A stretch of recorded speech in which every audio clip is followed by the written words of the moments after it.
Reportons-nous maintenant à l'article 1er. Voilà. Délégation permanente de signature est accordée à M. Amadou Ali, secrétaire général de la présidence de la République, à l'effet de signer au nom du président toute pièce et correspondance relative aux affaires administratives courantes. Administrative courante. Ça veut dire que c'est le plus bas échelle des affaires administratives courantes. Donc si une affaire n'est pas administrative courante, elle n'entre pas dans le cadre. Donc l'article 2, il a existé d'abord le non, vous ne pensez pas. Vous avez répondu au téléspectateur. Non, soyons sérieux. Je suis sérieux avec vous. Soyons sérieux. Pourquoi vous savez c'est administratif que l'article non. Écoutez ce que monsieur est sonore de vous dit. Bon, attendez donc. L'article 2 dit ceci. Cette délégation permanente également les actes réglementaires ou individuels concernant l'intégration, l'adressement, la nomination jusqu'aux fonctions. La révocation. Le texte. L'intégration, l'abaissement de classe, le grade ou la révocation ainsi que la mise en retraite des fonctionnaires de la sûreté nationale, la nomination jusqu'aux fonctions des directeurs adjoints, la présence de la République, la publication au journal officiel, lorsqu'elle requiert l'intervention préalable d'une décision. Qu'est-ce que ça signifie?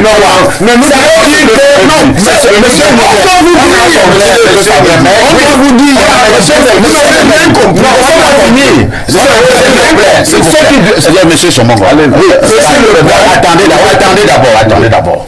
Sous les Onoyolo, ils sont d'accord, que ce soit le professeur Wanangini ou bien l'honorable Essomba Bongono. En principe, il n'y a pas un problème. Wanangini insiste que c'est la manipulation.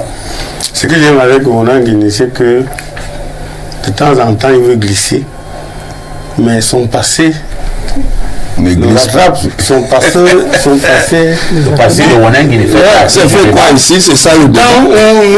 Nous filmons vous qui nous jûmes, n'est-ce pas, des débats et vous jure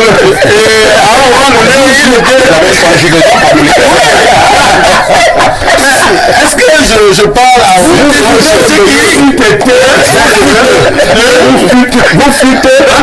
comme le prof a décidé que même son passé est effacé, je lui dirais simplement prof, quel passé? Ce que vous faites.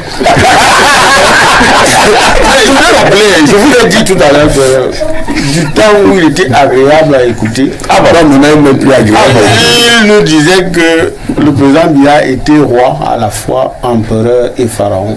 Vous voulez que je vous réponde, monsieur Soulé? Je vous pose la. Vous avez dit que vous l'êtes. Vous voulez que je vous réponde? C'est ce que vous avez dit avant. Vous parlez de pharaon. Je passe la parole à Pierre Blériot-Niemek.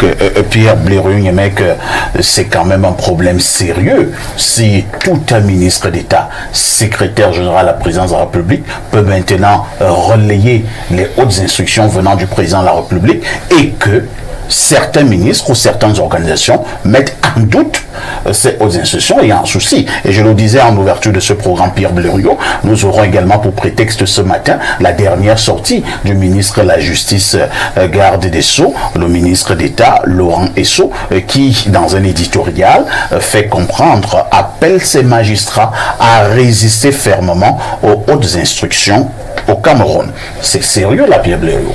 Parfois ici, je vais arborer la casquette de pédagogue. En salle de classe, nous avions 3 exercices littéraires. La dissertation, le commentaire et la contraction de texte. Certains élèves avaient pris l'habitude de fuir un ou deux de ces exercices. Ça les rattrape aujourd'hui. Notamment le commentaire de texte. On est capable de parler d'un texte qu'on n'a pas lu et donc de le commenter. C'est chimérique et ça pose de graves problèmes. Parfait, il faut lire le texte. Et beaucoup parlent du texte qu'ils n'ont pas lu.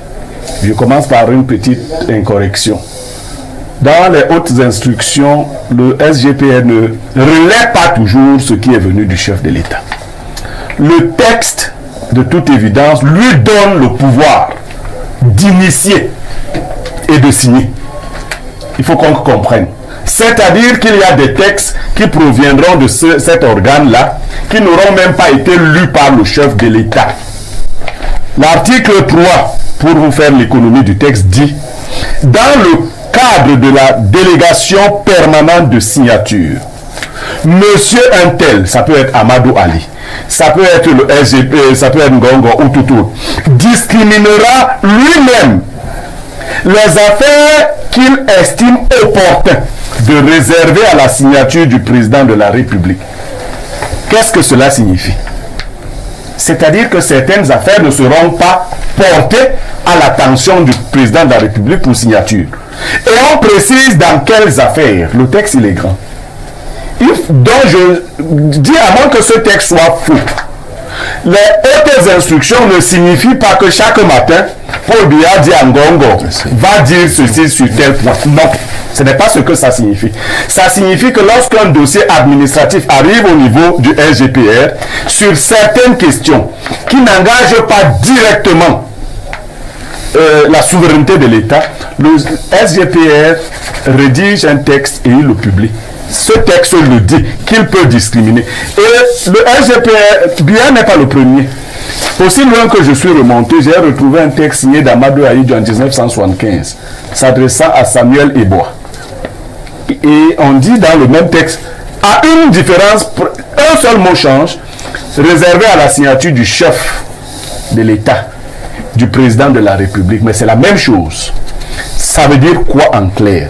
Ça veut dire que les gens ne doivent pas s'attendre à ce que tous les textes qui ont été pondus par les SGPR aient été lus ou initiés par le chef de l'État. Mais ça, ce qu'on dit là est très grave. Cela me semble même très grave, mais me semble très vrai. Parce qu'il faut avoir... Si ce qu'on dit est vrai, parfait ici. Je ne sais pas si nous... Là, c'est vu le SGPR peut prendre un certain nombre de décisions sans que le président de la République ne soit parfait à ici. Parfait à ici. Je viens de le dire. L'article 3 est clair. Parfait à ici. Du décret. C'est moi qui réponds à la question. Allez-y, Pierre Blériot.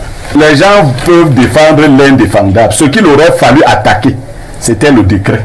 Dire depuis Aïdjo de ne pas donner un tel pouvoir. L'article dit, et je suis sûr que vous étiez le très bon élève de français que vous étiez, dans le cadre de cette délégation permanente de signature, monsieur, le texte que j'ai sous la main parlait du cas de monsieur Amadou Ali, discriminera lui-même les affaires qu'il estime opportunes.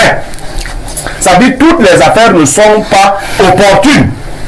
En fait, il ne trouvera pas toutes les affaires opportunes pour être réservées à la signature du président de la République. Dans ce cas donc, oui, moi je n'ai aucun problème avec celui qui exécute les hautes instructions. Je pense que s'il y a une attaque à faire, et le copanéliste d'expression anglaise aurait dû le comprendre depuis, et je suis d'accord avec lui, c'était en vue de renforcer les pouvoirs du SGPR et de réduire les pouvoirs du Premier ministre que ce texte avait été rédigé de cette manière.